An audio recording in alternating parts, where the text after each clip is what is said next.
Welcome. In front of me I have the Samsung Galaxy A24, and today I'll go over unboxing along with a quick look at this phone.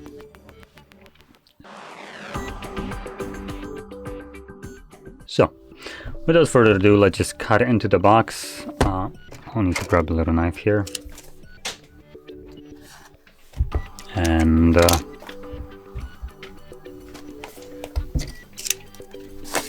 there we go.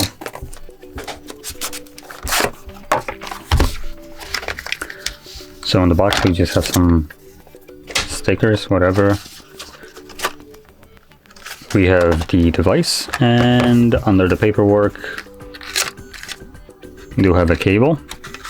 And there we go. Starting to worry that we didn't even get a cable, and that's about it. So that's what you get for your money: a phone and a cable. No charger, obviously it's Samsung.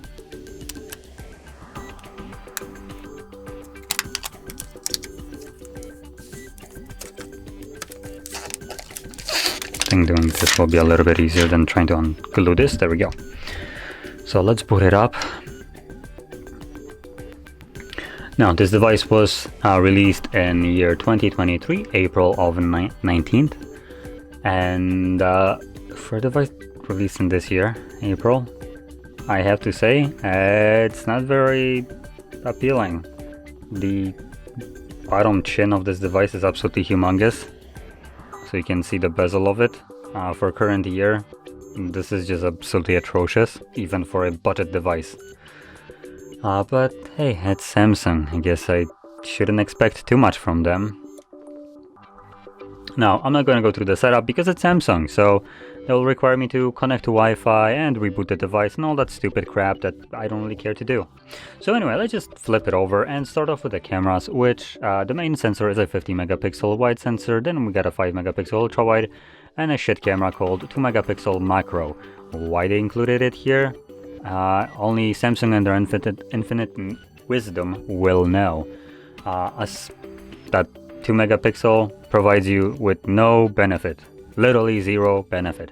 Whatever the 2 megapixel can do, 50 can do better. So we can then flip it over to the front, and at the front we got a 13 megapixel wide sensor. Now with back and front cameras, the max you can shoot is 1080p 30 frames. Again, a little bit disappointing. You'd expect that Samsung, considering they can make better things, would at least try to add you some value, but no, they try to give you shit for the same money that better value comes at. So that being said, I'm gonna just straight off the bat say that at this price range, which is about $170 US, any Xiaomi device will blast this one straight out of the water. So yeah, now I do tend to like them primarily because of the value that they provide. Cheap devices that are significantly better than what, for instance, major companies like Samsung, Apple, and other ones will provide you for the same money. And Samsung here, obviously, isn't really surprising anybody with their mediocre device at about $170. Anyway, moving on into the display, which I didn't talk about almost at all, apart from the ugly ass bezels.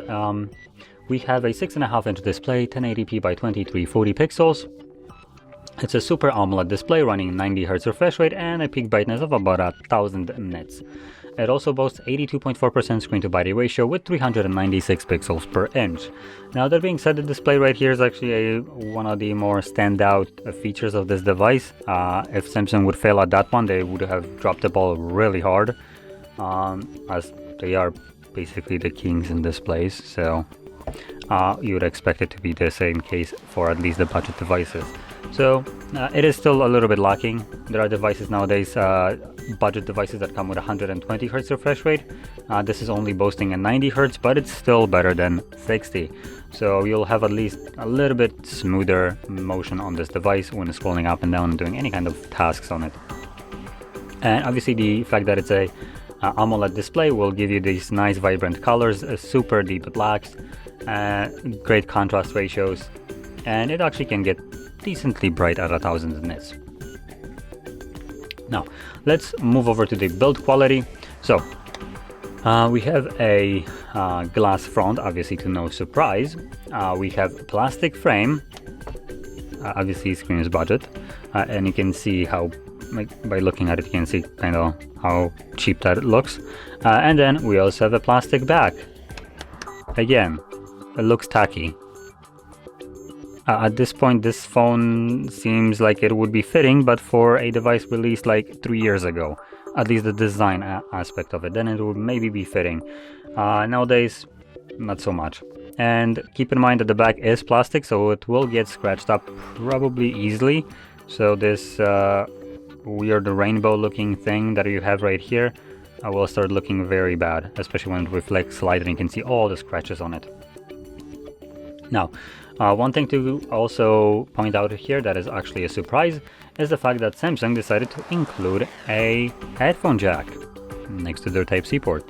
And then we also got the charging speakers, charging port and speakers. There we go, that's what I meant to say. And then at the top left side, we have our SIM tray, which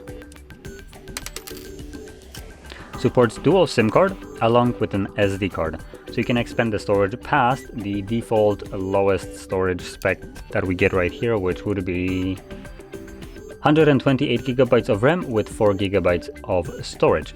Now it will goes up to 6 gigabytes of RAM and also 8 gigabytes of RAM. So that's the only thing it goes up in. It doesn't go up in storage. So if you need more than 128, you are forced to put in a SD card in here. Which is fine. I think I prefer to have expandable storage in the device rather than have like different storage types for the device. So 120, 250, 512 and all that. That I'm forced to pay premium for, because that's usually what happens when you have a phone. You usually, especially when it comes onto Samsung, pay premium for the bigger storage. So I do prefer to just be able to buy an SD card and slap it in here. Now, continuing on, anything that I missed out? I didn't mention one thing. So we do have a fingerprint sensor mounted as on the side as a power button / side button, as Samsung calls it. Not like we have volume buttons also on the side. Why aren't those called side buttons as well? Anyway, so yeah, that's about it. It's a wow, a last thing that I didn't mention. Processor in here, Helio G99 with 5000 mAh battery and a charging speed of 25 watts. So no surprise there, it's Samsung. So there we go. Now I will say a little bit disappointing device for the price. I would prefer something a little bit more powerful for this device, for the price that you get to pay. But to each their own. Now I will also be giving a bit of a different recommendation if you are open to it. So my idea would be to probably save up a little bit more money and buy a better device than like the budget ones. They will usually get you significantly further than the like low-end ones that cost basically $100 to $200.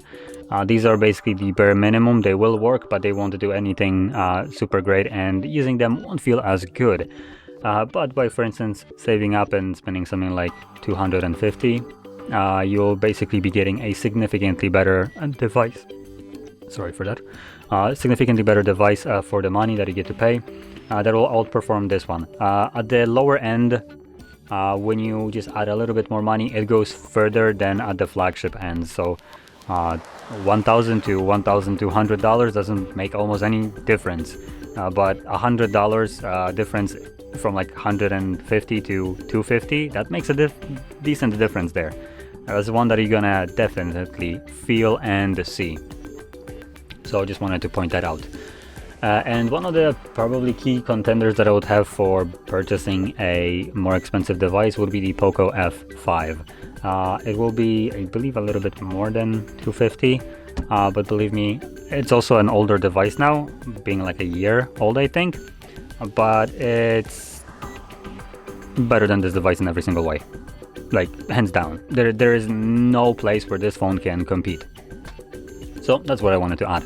Now, with that being said, hopefully you found this video helpful, and if you did, don't forget to smash like, subscribe, and thanks for watching.